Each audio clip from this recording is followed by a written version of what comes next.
Hello, and welcome to the next episode of The Sober Connection with me, Abi King. My guest today is somebody who is I'm massively fangirling over, pretty much. They have been sober since 2019. They are a massive legend in the sober community. 170,000 followers and counting on Instagram, which is just insane. He has a podcast called One for the Road, which started in 2020, and also has a book by the same name, which was published not long after that. He is now a trauma-informed alcohol recovery specialist, so helps people deal with their sobriety journey. And I'm just delighted and flabbergasted that he's agreed to come on my podcast. So my guest today is Dave Wilson, aka Sober Dave. Hi, Dave. Hello, Abby. Thank you for such a lovely intro. That's okay. I've been very nervous about this today. I couldn't believe it when you actually agreed to come on. So I just really, really appreciate your time. It's a pleasure. It's a joy, and thank you for asking me.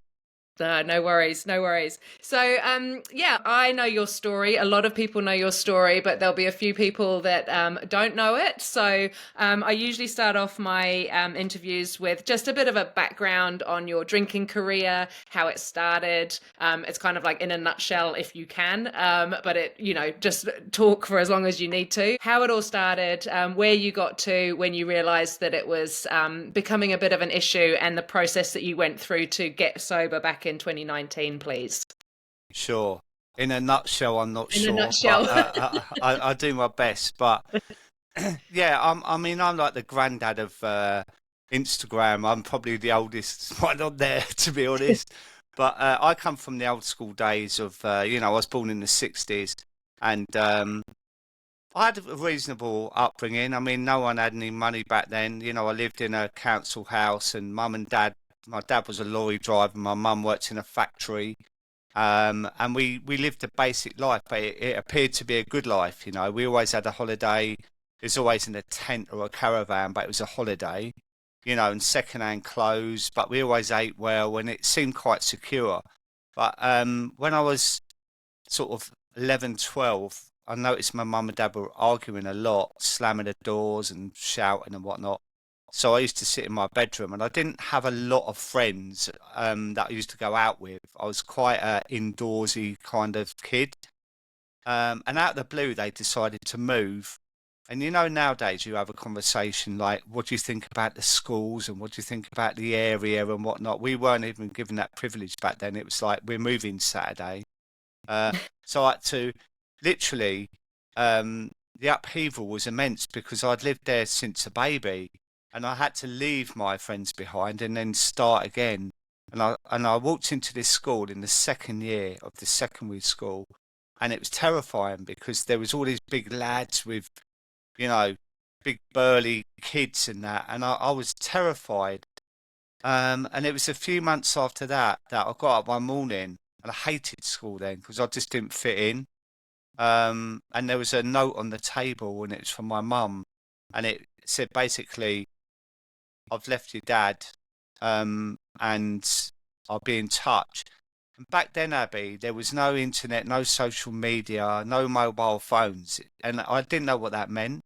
And it broke my heart because I thought, why hadn't my mum explained to me what's going on? Why has she just left like that?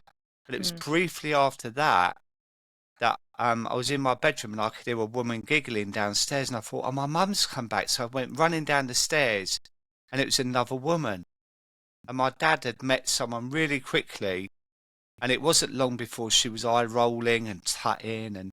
And one day I said, what's wrong? What's the matter? And she went, oh, I need privacy with your dad. And I looked at him to say, don't talk to my son like that.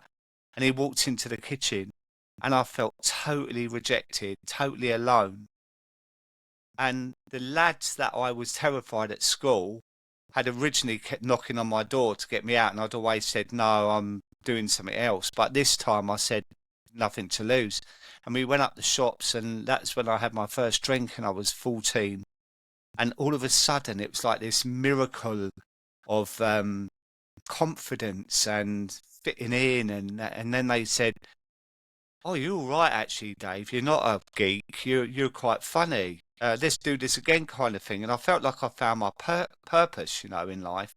And that Yeah. carried on.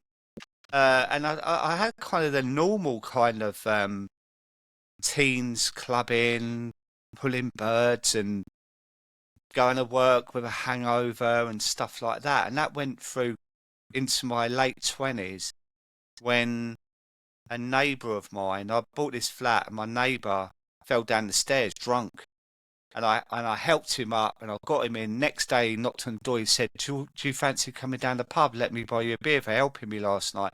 And I went in this local pub and it was a real, like, workman's bar. Back then, you would have a public bar and a saloon bar. Saloon bar was for like solicitors, lawyers, estate agents. Public bar was for like builders, and I was in the carpet trade. So I started drinking in there, and it wasn't long before I got a reputation because I was a quick drinker. I was like glugging 6, 7 pints of beer in about an hour, Mm. and they were going, "Oh my God, Glugs!" And I developed this name, Glugs, right? But one day, someone said to me, "You're an alcoholic, Dave." And it really hurt me. Like it was like, oh my God, like what's happened? What am I doing to make them think that? Because back then, even now, it's the representation of a park bench with a brown bag, isn't it? Mm. Yeah. And it made me reflect on it. Maybe I am turning into an alcoholic. All right, so what's the plan? Not stop drinking. It was, or maybe I need to just tailor it in the pub and go home and start drinking. And that's where it really started going downhill because I used to go over the off license after a couple of beers in the pub, and they had like a deal on which was buy four get four free of Diamond White cider, which was lethal. It's like battery acid, right? Yeah. Yeah. So I used to go home and I used to drink say 6 and be off my trolley, fall asleep, and then get up. And it was a different kind of hangover with that. It was like really heady. Do you know what I mean? Mm. It was like horrible, but I kept doing it over and over again. And this went way into my 30s. And I started putting on loads of weight. And I was drinking more at home. And when I was 40, I moved. And that's when it really started going downhill because I wasn't going to the pub anymore. I wasn't socialising. And I was putting more and more weight on and becoming more and more depressed. And one day I Googled what alcohol has the least amount of calories in it. And I popped vodka. And I wasn't a spirit drinker, but I experimented and I bought half a bottle of vodka and that went in about half an hour. Like Mm. literally, it was ridiculous. So then I started buying bottles of vodka and that didn't last all evening. So I thought, I'll tell you what, I'll buy a litre and then that'll last me a night and a half or whatnot. It didn't. Ended up drinking a litre of vodka a night. But Yeah. at weekends, I was drinking more because I had more time. I'd start drinking lunchtime because the pubs were open and the football was on, and I was justifying it that way. And in the end, my whole 40s was a blotto drunk experience of passing out, waking up, drinking, going to work, getting in, passing out, failed relationships and solitude. And then I got asked to go on this TV show as a carpet guy. And I thought immediately, oh God, I'm not going to be able to drink like I was at home and whatnot. But in fact, we're out every single night on the lash, coming back to the hotel at 2 in the morning, getting up at 5:30, doing the makeover. It was 60-minute makeover, Yeah. and then rolling again, like constantly rolling again. It was just like a massive party. But what I was doing as well, I was smuggling a couple of bottles of wine in my suitcase just in case we had a quiet one.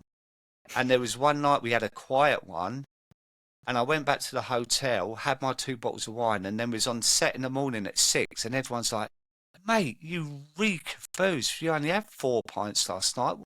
And I was like, "Oh, I don't know," like being really defensive. And it got into my 50s, and I had met someone, I was married then, and the cracks were showing in that relationship a lot. And we had a picture taken at Christmas by the tree. And I looked at myself and I thought, who are you? I just didn't know who I was. I was this big, fat, unwell looking man Hmm. next to my wife. And it was like, you've got to change. But I carried on. And 2018, everything went wrong. I ended up having a massive fallout with my wife, ended up in Eastbourne, basically made myself homeless. But it was an excuse to go on a bender. And I dumped the van around the corner and I went on the pier, started drinking at 9:30 in the morning and went to the Witherspoons pub all day and all night, made a load of fake friends and ended up, oh, there's nowhere to stay, it's Easter. Let's sit on the beach with a bottle of vodka and look at the sea and look at the stars. How romantic is that? Woke up 3 o'clock in the morning, all my head was cut open, freezing cold because it was April.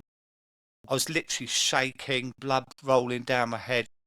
Next morning, I should have gone to hospital, I should have gone home. I carried on. And that went Hmm. on for 4 or 5 days. Come back, my mum became ill that year, ended up dying. I was with her when she died. A builder had stolen a load of money off us because we was having an extension done. I had an expensive watch stolen. You know, it's one of those years, Abby, that was a disaster. But instead of sorting my crap out, I drank more and more and more. So Yeah. I was just drunk all the time. And it got to January 2019, and I remember getting up for work, another hangover. Hello, every morning was a hangover, and I was driving to work, and my phone went text message from a mate, and it said, "How do you feel like joining me for 3 months to stop drinking?" And I burst out laughing. I was like, "What? Do you know me? Um, I can't even stop for 3 days. What are you talking about?" But what happened that day was a miracle, really, because I started to think about 3 months' time. Like, what would my life look like if I did stop drinking? What would my marriage look like? What would my health look like? What would my job look like? Because every day was a nightmare for me. I was so exhausted and I couldn't even look customers in the eye. You know, I'd knock on their door to do their carpet and I was like, God, I must look terrible. And it got to about 5 o'clock and I texted him, and bearing in mind he's never in, he's always out doing something. And I said, can I come and see you? He said, I'm here. And I went to see him, knocked on the door, and he opened the door, and I looked at him, and I just knew.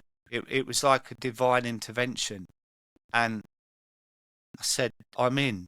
And I shook his hand.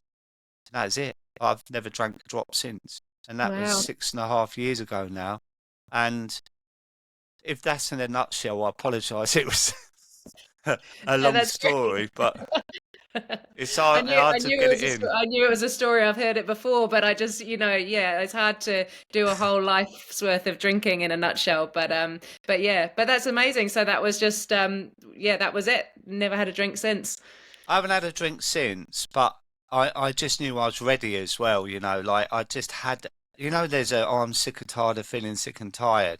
Mm, It was genuinely that because I knew I was dying.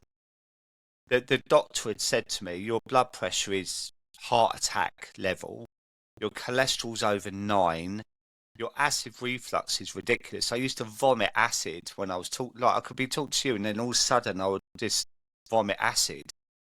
And my weight was out of control. I couldn't even put my socks on without being out of breath when I come up. And, I was basically killing myself. And mm. when I think about the amount of years I drank and how much I drank, I'm surprised I lasted until then. Uh, so it was a case of having to, but the main thing was that I wanted to. Yeah, That was the yeah. main thing. So six and a half years later, it's look at you now. What a So change. I know, and it's been incredible. Like my journey's been since 2018. I started trying to quit, and so I've sort of followed you the whole time. And when you said that you would come on here with me, I follow you on Instagram and everything, but I just remember when you first started, and then now I looked and it's like 171,000 followers. How does that feel for you? You know, having being such an influence in the sober community, like so many people look up to you and see you as a role model. How is that quite a lot of pressure, or how does that feel for you? I have thought about it, but I'm quite humble, really. And I've really worked hard at not changing that because I have seen people um, in this community change with their ego and whatnot, and I don't like it. So Mhm. I've always tried to stay grounded. So, for instance, every year I go back to Eastbourne and I sit on the beach and I go to the pub that I went to, and I visit certain places that I was in a really bad place with my drinking to keep myself grounded and focused of what I'm doing it for. Yeah. I don't want any ego to come in where I'm like standing there thinking, well, I'm so much better than you. I'm not because I'm only ever one drink away. Mm. Um, and I just think it's important as well to say my truth because it's not always easy. Recently I've had a relationship breakdown that really floored me, and the default setting for 40 years of drinking would be to just blot it all out and throw it all in. Yeah. But one, I don't want to.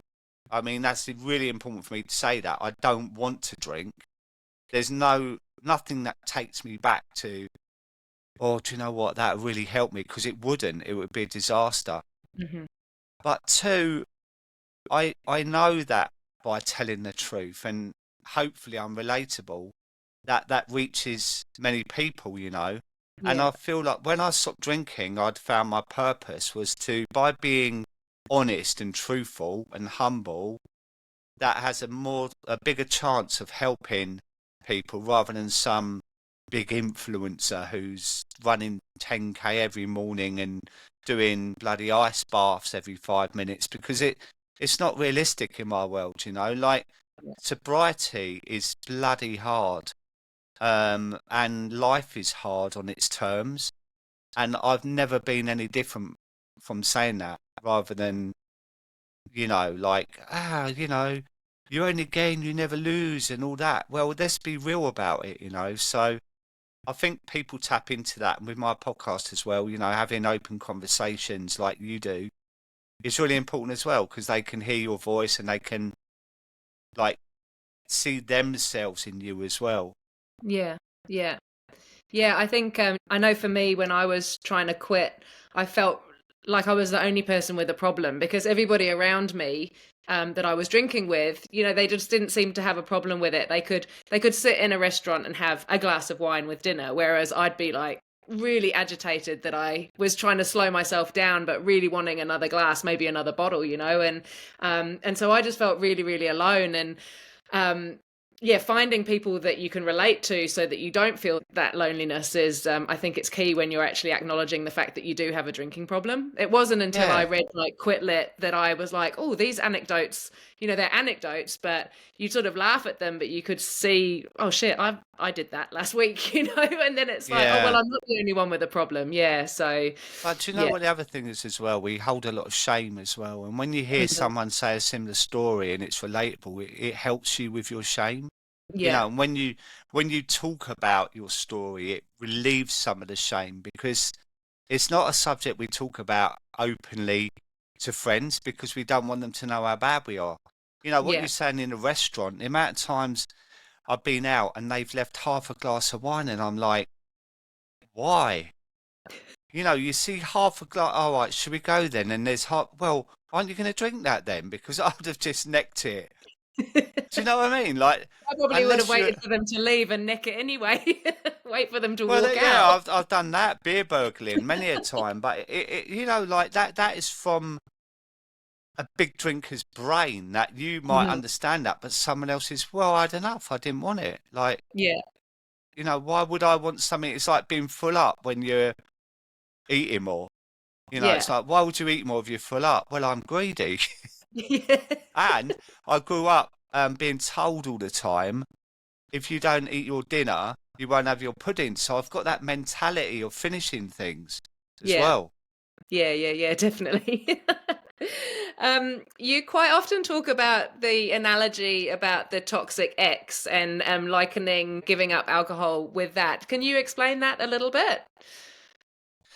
Yeah, so I see us as having a relationship with alcohol, right? It's mine was like a love affair, but with a toxic person because it started off really romantic, you know what I say about feeling accepted, and over the years it developed into something else, and then I felt I was being controlled, told what to do, and I know I was the one that was picking up the glass or buying the vodka, but there was also the addiction side that I needed it as well.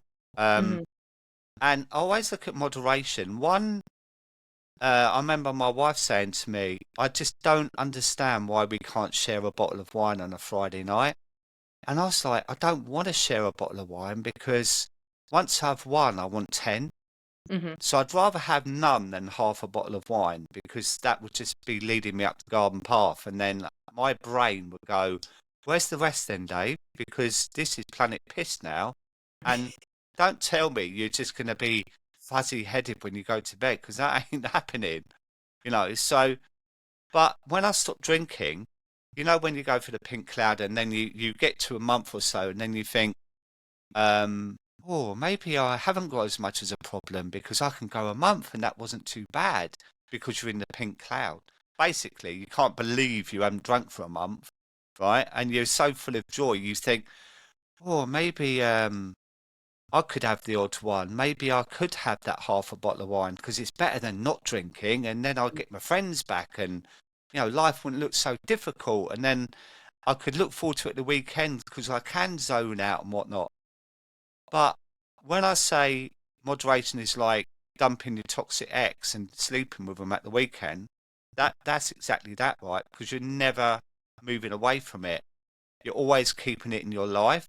And if you're Yeah. wired a certain way, which I am, and I imagine you are, that you can't just have one and then have a cup of tea. I personally don't believe, and I've argued with people over this, I personally don't believe that you can change that. And there might be people listening in and go, well, actually, there's facts and figures and statistics saying you can change your neuroplasticity. But I don't actually really want to moderate either. I Mm. drink to get pissed. I Yeah. drink to block things out, right?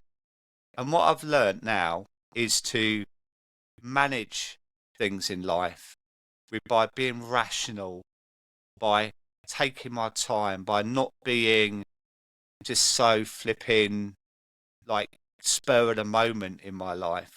You know, I sit with it and I process it and I deal with it. And that's what sobriety has brought me. And as I said before, it's not always easy. You know, we get stressed. We have situations in life like my recent breakup that was, you know, sitting with that after 3 years has been really challenging for me. But I've got the tools now to manage that. If that was, you know, early on, um, well, I say that, but I went through a divorce early on. You know, like I was 2 or 3 years into my sobriety, and that's another thing that's important, Abby. With getting sober, you find out what you want and what you don't want, Yeah. Yeah. and it could show things up in your life that actually you drank to avoid, Hmm. and that could mean relationships as well. So, you know, I went through a difficult divorce as well. So it's been a roller coaster, you know, but what I've done is I've picked up tools along the way. I've read a lot of books. I've listened to a lot of things, and I listened to myself as well. And I'm far from perfect, believe me, but I'm a much wholer person times 100 than I was when I was drinking. Yeah. Yeah. I think yeah, I've talked about this before. I left my husband at 11 months sober, and it was something that had been on my mind for quite a while, but with my drinking it just wasn't um I wasn't in the right frame of mind to do it. And I don't think that he took me seriously when, after a few wines, I said that I wanted to leave, because he was, are you pissed? Whatever, you don't mean it. But in that 11 months before I left, I was kind of still sort of alluding to the idea that I wanted to leave, and he sort of had to kind of take it seriously, because I was saying it from a clear place of mind. My mind was clear at that point. It wasn't, I wasn't saying it through a drunken haze. So yeah, and it was 11 months after I first got sober that I actually walked out. So yeah, huge thing, and huge upheaval for me and the kids, and for him obviously. And but I don't think I could have done it if I was still drinking. I Yeah, don't, but I needed to stay sober to get through the whole separation. yeah, that's really important to say that. Yeah, yeah, just to have that clarity of mind for all those massive decisions that you're having to make Yeah, when you're going through something like that. So, yeah. I mean, thinking back, mine was a couple of years into it, right? And I moved into an Airbnb, a hotel, a bloody one room thing. But I was thinking that if I was drinking now, I could have said some inappropriate things at night, or thought some things, and wake up in the morning and look at my phone. Oh, what have I done? What have I committed to? So mm, it's really important what you say about having clarity when you're going through something like that, because you need to be clear on what you're doing. yeah, yeah. And Well, when you're drunk, you say all sorts of things, don't you? And your emotions are all over the place as well. And you could feel lonely or sad or angry or bitter. And yeah, that could really come out when you're drinking. And in the morning, you're like, oh my God. We all look at the text of doom and that, but your emotions are all over the place anyway. And drinking exacerbates that, doesn't it? It's like, yeah, you know, highs and yeah. lows all the time.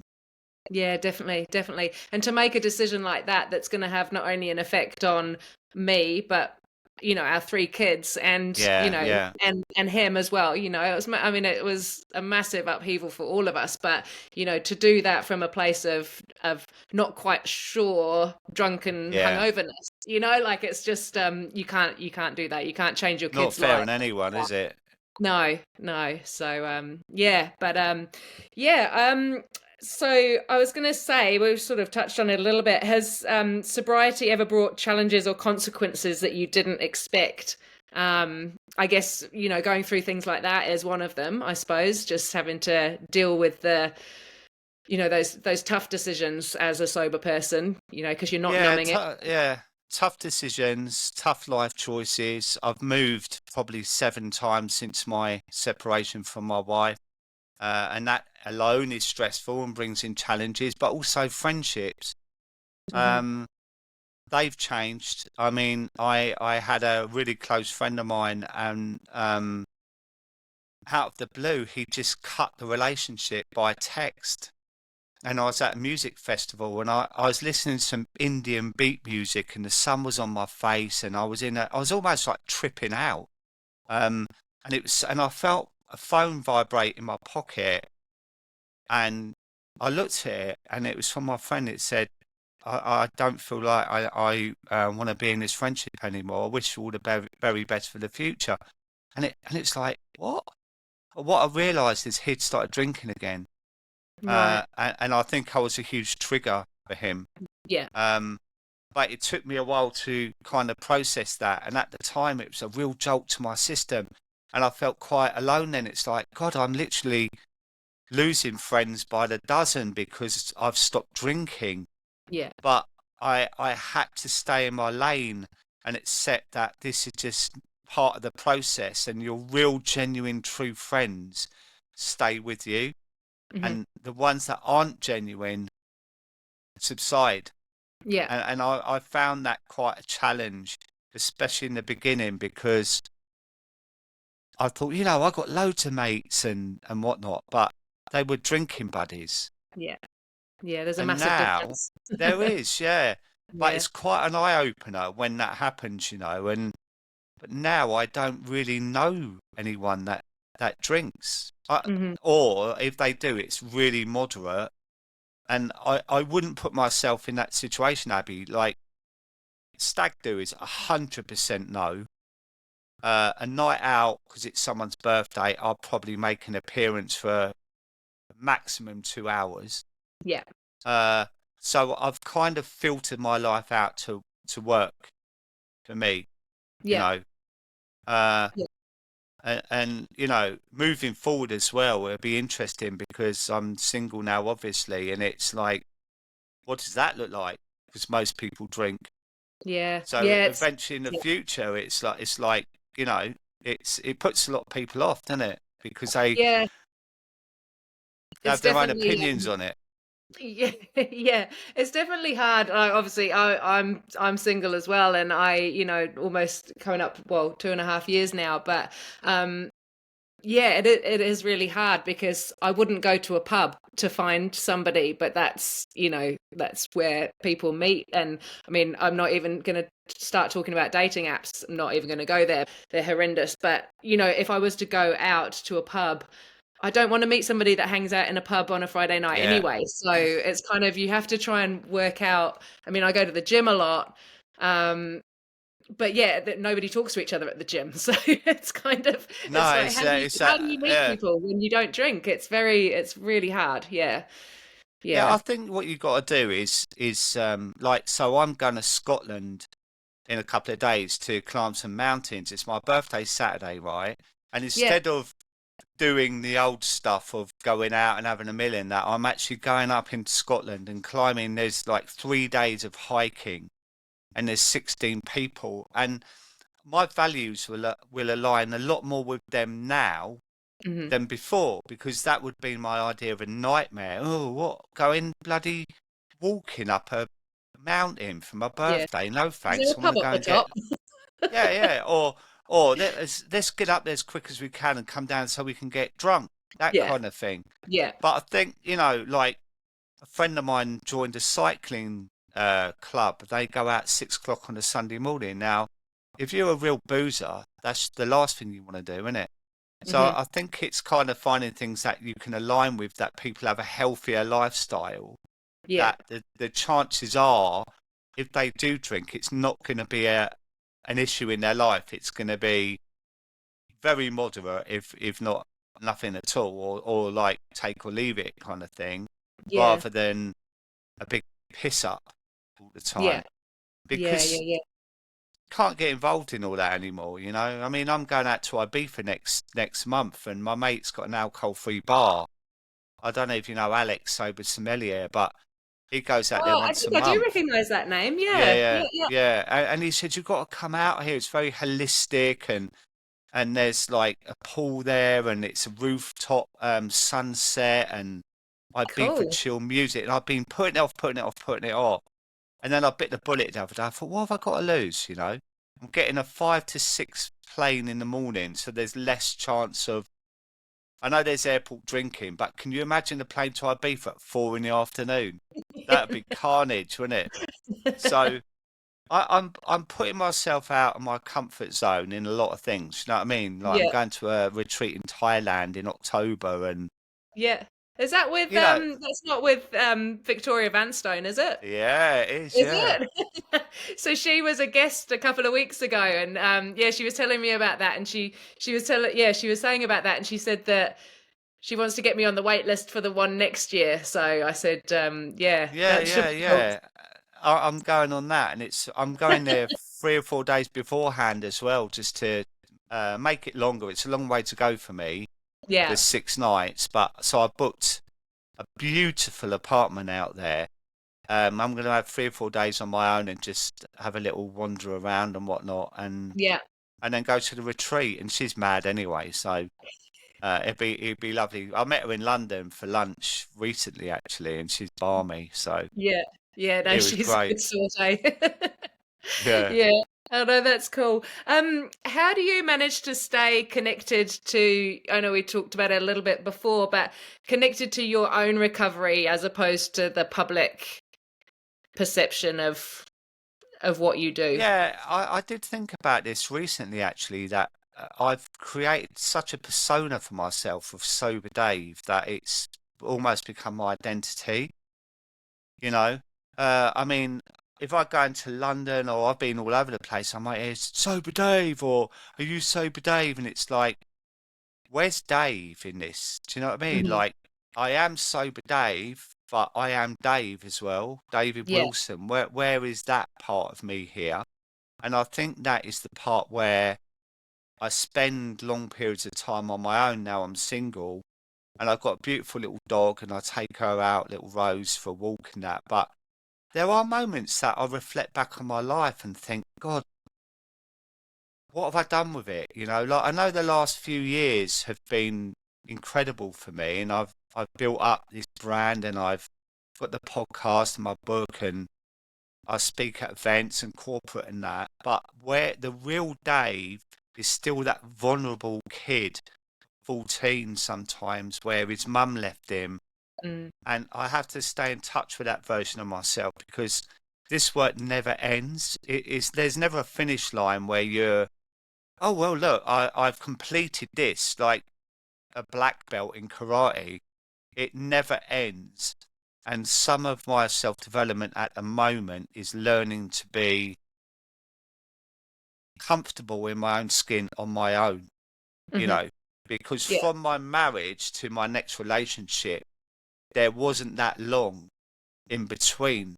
And this time round, it's like, wow, I spent 3 days last week without speaking to anyone. I took Friday off and I had Saturday and Sunday, and I literally was on my own for 3 days. Hmm. And the thoughts that were whizzing around my head about my 40s, the fact that I don't really remember that decade, um, failed relationships, yeah, everything was coming in at once, like red buses in London. And it was like, God, this is the real essence of who I am. It's like still quite vulnerable, still quite there's areas that I really need to work on in my Yeah. life, and that's being comfortable in my own skin rather than seeking external validation or keeping busy by, you know, being a workaholic where I don't have to think about things. You know, Sunday evening I could be on my computer planning the week out and doing emails and that when it's a Sunday. But it could be because actually I'm bored, I haven't spoken to anyone all day, so I need to do that to divert myself from thinking about why I'm sitting here on my own today, kind of thing, you know? Yeah. Yeah. So Right. I always look at it like having a scanner going on around you all the time, is checking in with yourself. How are you feeling? Are you feeling strong? Are you feeling vulnerable? Are you feeling tired? Are you feeling lonely? You know, and keep on checking in with yourself and seeing what you really need in the Hmm. moment. And sometimes it is to sit with yourself. Feeling like that is what you need, even though it feels like the last thing you need. That makes Yeah. sense. Yeah. Yeah. Definitely. I think. Yeah. Definitely learning more self-awareness is that happens a lot once you get sober. I don't think I was aware of anything that I was getting up to. Well, I knew what I was getting up to, but I wasn't so in tune with it, Mm. and yeah, definitely days when I want to be around people, other times I don't want to be around anybody at all. I want to go for a walk along the beach or whatever. Yeah, it's definitely things that I wouldn't have thought about a few years ago. So yeah, it's cool though. It's all Well, growth, it's maturity, self-development, finally. isn't it? Yeah, It's yeah, yeah. self-development, and that's what it's all about. There's no point getting sober and just being, oh well, I don't drink now, like a dry drunk. You Hmm. have to move forward, and I always look at sobriety as a foundation of change. Like, I say I've got this analogy, like if you build an extension on the grass, it looked beautiful in the beginning, but at some point it'll fall over, Hmm. right? So you need the solid foundation, and that's by doing the work, is connecting with the right people, reading the right materials, listening to the right things, mindfulness, early nights, nutrition, all of those things are really important. Sitting with your feelings, getting support, a sober coach or a therapist, all of these things lead on to the rest of it. But if you're just day counting, at some point you end up going back to it because it's not Mm. enough. Mm. And I think you do sort of focus on just day counting initially, because I think when you first give up, you are just thinking about it being as simple as just not drinking one day to the Yeah, next, isn't yeah, it? But yeah, at a certain point, you do kind of start asking yourself deeper questions about where you see yourself going in the future, and what, that self-awareness comes through and stuff. So yeah, yeah, it's cool, totally. that Yeah. emotional sobriety. Yeah. Oh my Um, God, yeah. yeah, that's a key word. I was going to ask you if there was a story that you've told in a lot of interviews. So obviously you get interviewed all the time. I just wondered if there was a story that you've told it so often that it's feels very polished, but that you might not have sort of mentioned the messy side of things. Is there a story that you can think of that maybe just feels like you don't necessarily tell the real dark and truthful bits? Uh, Great question. Um, I don't think so because, for example, I've had a couple of people come onto my podcast and I know their story and they've started telling their story and I've stopped them and I've said to them, all right, you're just telling your story like you're reading it about someone else. I said, this is about you. Let's stop. Let's have a couple of minutes, close our eyes, and I want you to really, really remember what you went through. And this certain person did that, cried, come on, and absolutely smashed the podcast. Because what we can do, we can tell our story so many times that we forget the pain and we forget the Hmm. experience. And that's something I never want to do. And this is why I go back and visit certain places in my mind or in person, physically, to remind myself where I've come from. And every time I tell my story, although the story's the same, I've been told by many people that I tell it different every time, Yeah. you know. And there was one example that I did a talk for Be Sober up in Clitheroe in the north of England, right? And there was a room of about 50 people, and I was with William Porter, who wrote Alcohol Explained. We're really good friends in that. And at the last minute, I said, can you add a picture to my slide deck? And it was of me when I was 14 years old, right? And they put it on the slide deck. As I was beginning, I looked at the screen and saw me standing at 14 and just started crying because it really hit me of what that little lad had ahead of him, you know? Mm. And it really brought my emotions to life of, God, this is real. Like, this isn't just a story I'm telling. Like, never do that. Just tell your story. Whenever you come and do a talk or whatever, just reflect in yourself 5 minutes before of what this really means to you, what you've been through, how much resilience you've got through getting through all this shit, you know, and Mhm. how you've managed to turn it around and how hopefully that has helped others turn it around as well. And I get some incredible messages and sometimes I struggle to acknowledge them for some reason. It's not like they go above my head. They don't do that, but I just feel like this is my purpose now is to just get the message out there that this is a deadly, addictive, terrible mental illness. And I just need to do it without jumping on my soapbox without judgment for people that can drink moderately or don't have a problem with it. I don't want to be one of these preacher men that would be like, alcohol is the brew of the devil, even though I hate it. Mhm. Um, I don't want to be that person. So I do put a lot of effort into remaining grounded about the whole thing, you know, Yeah. rather than just tell it, oh, well, I've told it 100 times, so here we go again. And Yeah. thanks, Abby. You know, like, you know, share it so I get more followers and all that rubbish. It's more like I want it to impact someone enough to think twice about their next drink. Yeah. Yeah. I think I feel the same. I I feel the same about alcohol. Like I've said before that in an ideal world, nobody would drink. Like, well, I know that that is not at all likely. But just coming from a place of, I want people to, if they choose to drink, to do it from a place of education and that they understand the risks and the dangers of drinking alcohol. But yeah, I think I don't ever want to preach or anything, but I feel quite sad. I get upset about thinking about people that I know that drink because I just see them still doing the same as what I was doing, a few years ago, and just um, yeah, just that kind of like the health, as we get older, and just really get upset about thinking about how it's damaging their health, and it's more of a Yeah. kind of that sort of. I don't want to ever preach to people, but yeah, it just makes me really sad when I think about my friends that are still drinking. Yeah, I find it Yeah, quite I get hard. that. I get that. And the thing is, they don't want to know because they're not ready to know. Yeah. Right. So I, like yourself, probably have a lot of empathy as well.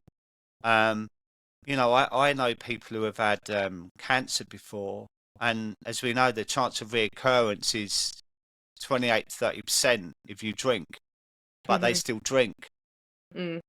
and it's like, God, like, think about it. And they're in denial because they go, well, I don't have a lot, but any alcohol is rubbish for you. Do you know what I mean? It's like, Yeah.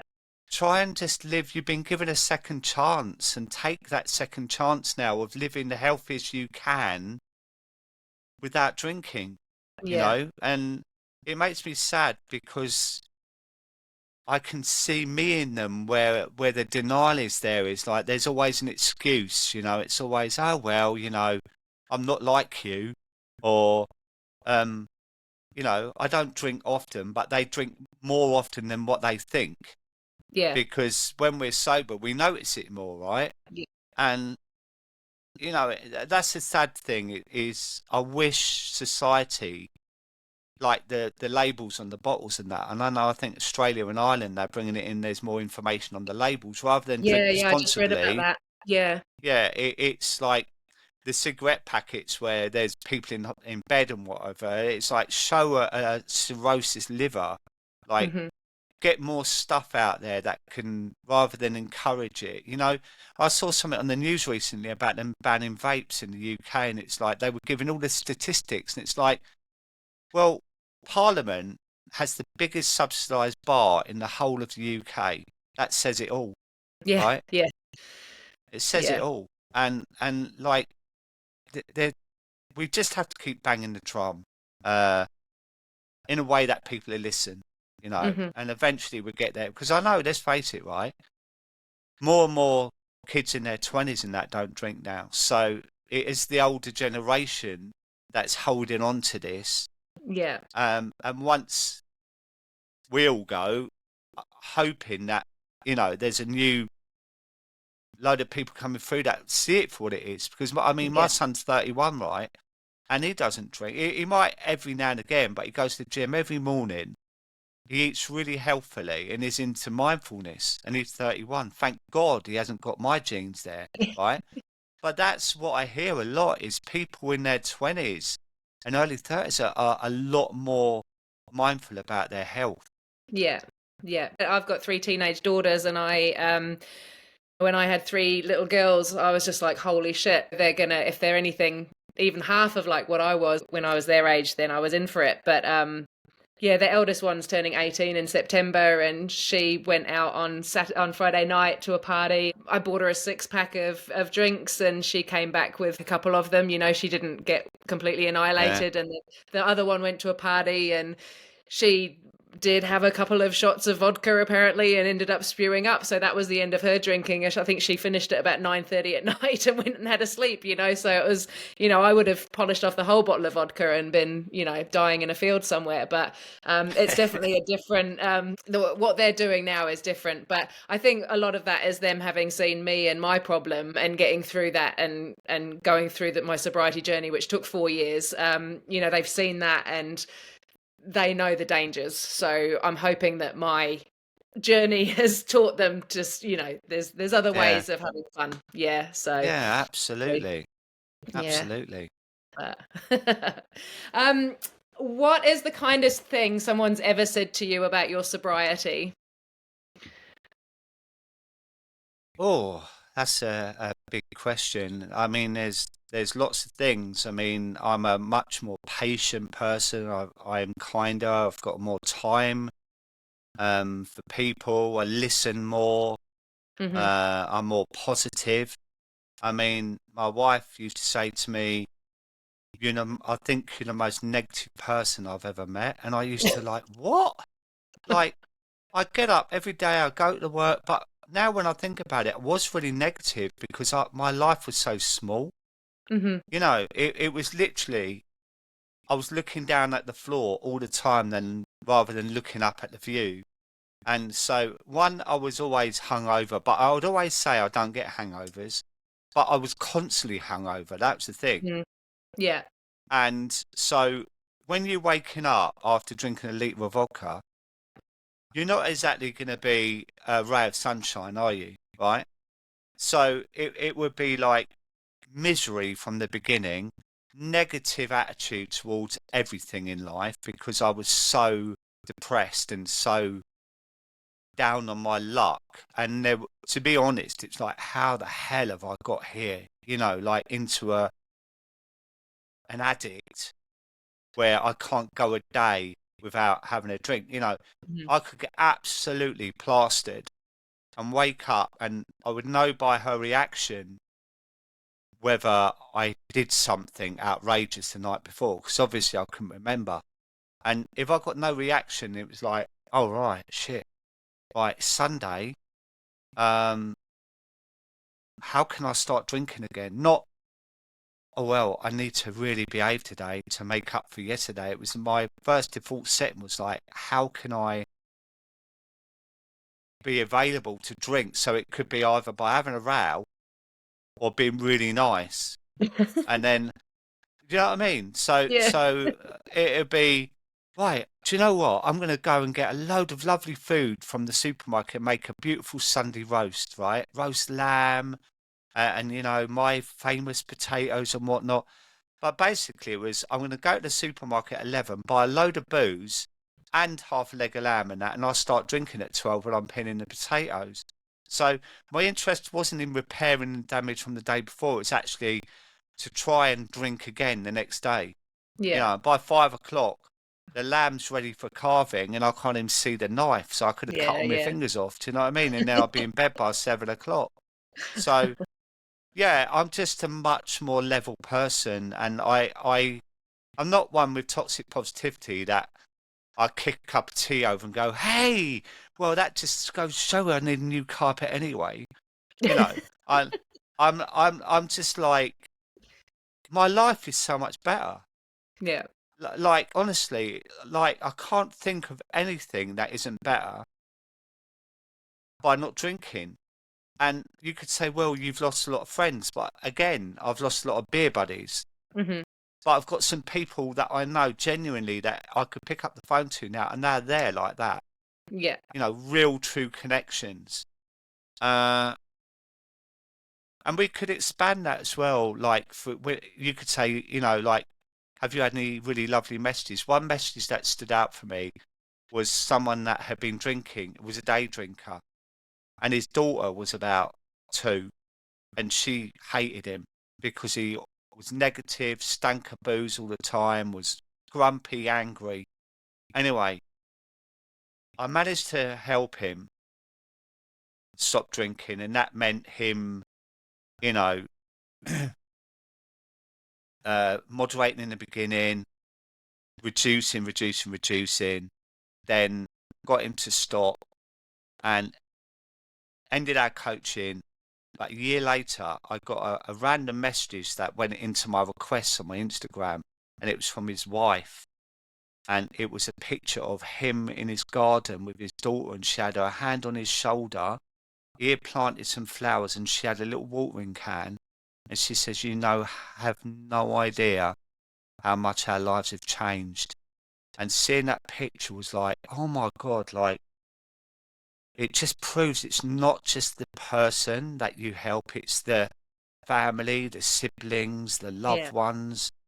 that has such a knock-on effect, and that little girl would grow up hopefully with a dad that's present, available, Hmm. healthy, rather than someone she ends up hating, ends up a child of an alcoholic, Yeah. ends up an addict herself.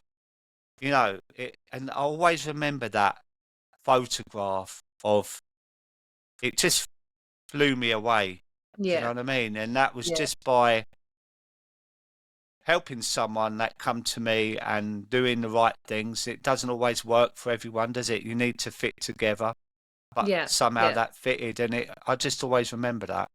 Yeah, that's why you do what you do, isn't it? Just to have had an impact on one person's life, and then the knock-on effect of all the people around their lives. It's just Yeah, yeah, it's magic. Yeah, no, that's yeah, cool. yeah. If you had somebody that, obviously with your coaching and stuff, what if somebody comes to you and they're like, oh, I don't know, Dave, like, kind of think the missus reckons I should give up, and I'm not too sure. What would obviously there's that pressure that is coming from externally. Obviously, we don't change unless we want to change ourselves. So, but what would you say to somebody that was kind of wanting to do the right thing, by their missus or whoever, but isn't quite sure if that's what they want for themselves? I would say give it a go. Like, Hmm. why don't you give it a month, like as an experiment? Just see how it goes, right? And write things down, like see how you feel on day one, see how you feel day two. Change your diet, change your routine. Treat it like a big experiment, which was like my 3 months, right? I had a 3 month trial to see what life was like without it. And I got to 6 weeks and I saw the pub in the corner, and which I used to go to. And I thought, in 6 weeks' time, I can go back in there, have my 6 pints of Peroni, go over to Londis, buy my 3 bottles of wine, drink one in the park on the way home, dump the bottle, and go home again. Or I could carry on. And that was what that 3 month trial did. It gave me the opportunity how I would feel after 6 weeks was so different that I carried on. And until you give yourself that opportunity, you never know. So Yeah. people do dry January, and by the end of it, they're like, oh God, I can't wait to get to the pub. You have to be more open minded than that. And you have to go, right, okay, I need to give it everything. I need to listen to podcasts. I need to listen to lives on Instagram. I need to follow the right people. I need to start exploring books, but not just quit lit, learning about the science of addiction, like Yeah. dopamine and that kind of stuff, neurotransmitters and habit, like atomic habits, James Clear, learning about that. Connection, find yourself a group, throw yourself into it, journal, meditate. I mean, I'm terrible at that, but I'm good at breath work. So find the right bit of mindfulness, grounding, get out in nature, change your routine around the time that you would normally drink. Like if it's 5 to 8, go to the gym, go shopping, like go to bed, like Yeah. watch something on YouTube, like have a hot bath and listen to the Carmack. Do anything you can to avoid that 3 hour window. And then as you're coming to the end of the month, think, right, what have I learned from this? Is my life better? Do I feel better? Are my relationships better? Is it worth doing another week? And then you're breaking it down rather than that whole, well, that's it, I'm done. And then you Hmm. resent it because you're doing Yeah. it for someone else. Yeah. You have to want to do it for you. And then carry on. Like if it's giving you a benefit, just carry on week to week to week. And then you might go, I'm going to give it another 3 months. And before you know it, you've done 6 months. Yeah. And it's just easier that way. Yeah. So many people try and go, right, I need to really give up and that's it. And then you feel the grief and the loss because we've been in this relationship for so long.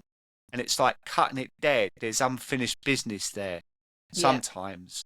Yeah. So I think you have to do a gentle exit and then learn and educate in all the areas, as I said, mindfulness, nutrition, sleep, connection, all those things are really important, Mm. and take it from there. Yeah, yeah.